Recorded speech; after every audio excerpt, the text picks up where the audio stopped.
당신은 지금 몇 살입니까? 50, 60을 넘어서도 여전히 일해야 하는 시대. 그런데 회사는 당신을 더 이상 원하지 않습니다. 연금은 아직 멀었습니다. 자녀는 아직 독립하지 못했습니다. 부모님은 돌봄이 필요한 나이가 되셨습니다. 이게 바로 지금 대한민국 중장년이 마주한 진짜 현실입니다. 여러분, 안녕하세요. 오늘은 조금 무거울 수 있지만 반드시 함께 나눠야 할 이야기를 준비했습니다.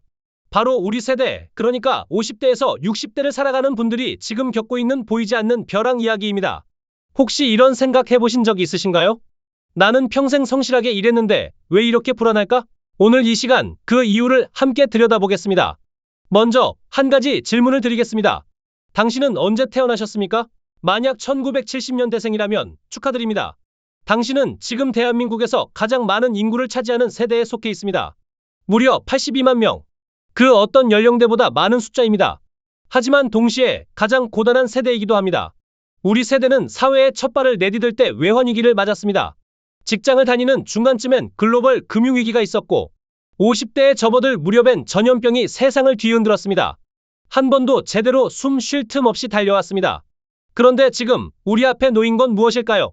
퇴직 통보서와 텅 빈 통장, 그리고 여전히 이어지는 책임들입니다. 많은 분들이 이렇게 말씀하십니다. 50대면 그래도 괜찮은 거 아니야? 집도 있고 자산도 좀 있잖아. 네, 맞습니다. 집 한 채 정도는 있을 수 있습니다. 하지만 그 집을 팔지 않는 이상 그건 살 곳일 뿐입니다. 당장 쓸 수 있는 돈이 아닙니다. 문제는 지금부터입니다. 대부분의 직장인들은 평균 49세, 그러니까 50이 되기도 전에 주된 직장을 떠납니다.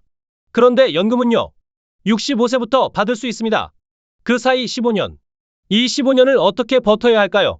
더 큰 문제는 이 시기에 오히려 돈이 더 많이 든다는 겁니다. 자녀들은 대학을 졸업해도 쉽게 독립하지 못합니다.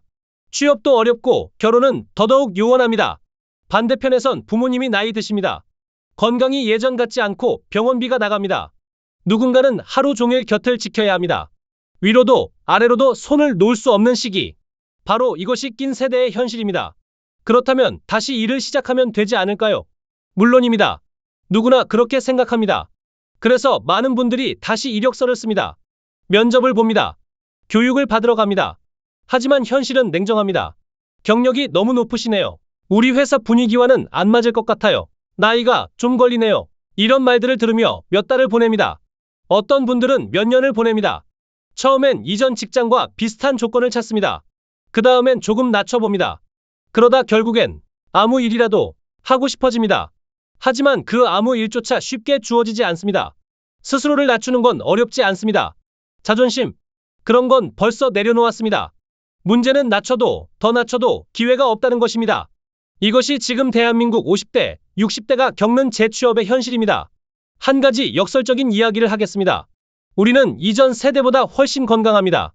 의학이 발전했고 평균 수명도 길어졌습니다. 100세 시대라는 말이 더 이상 낯설지 않습니다. 그런데 이게 왜 두려울까요?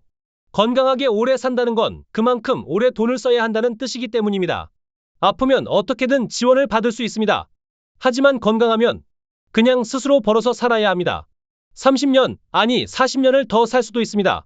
그 긴 시간을 어떻게 버틸 것인가? 우리가 젊었을 땐 이렇게 생각했습니다. 60까지만 열심히 하면 그 다음은 어떻게든 되겠지. 하지만 상황이 달라졌습니다. 회사는 우리를 더 일찍 내보냅니다. 연금은 더 늦게 시작됩니다. 그 사이 공백이 점점 더 길어지고 있습니다.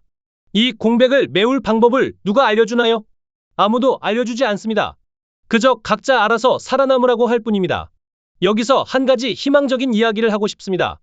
우리보다 먼저 이 문제를 겪은 나라가 있습니다. 바로 이웃 나라입니다. 그곳에서는 이미 1970년대부터 고령화를 고민했습니다. 그리고 하나의 원칙을 세웠습니다. 소득이 끊기는 시기를 최대한 줄이자. 어떻게 했을까요? 정부가 기업들에게 세 가지 선택지를 줬습니다. 정년을 아예 없애거나, 65세까지 정년을 연장하거나, 아니면 60세 이후에도 계속 고용하거나. 처음엔 많은 기업들이 세 번째를 택했습니다. 임금을 낮추는 대신 일단 계속 일할 수 있게 한 겁니다. 그런데 시간이 지나면서 변화가 생겼습니다. 기업들이 깨달은 겁니다. 60대도 충분히 일할 수 있구나. 오히려 이 사람들의 경험이 회사에 도움이 되는구나. 그래서 지금은 많은 기업들이 아예 정년을 연장하거나 폐지하는 쪽으로 가고 있습니다.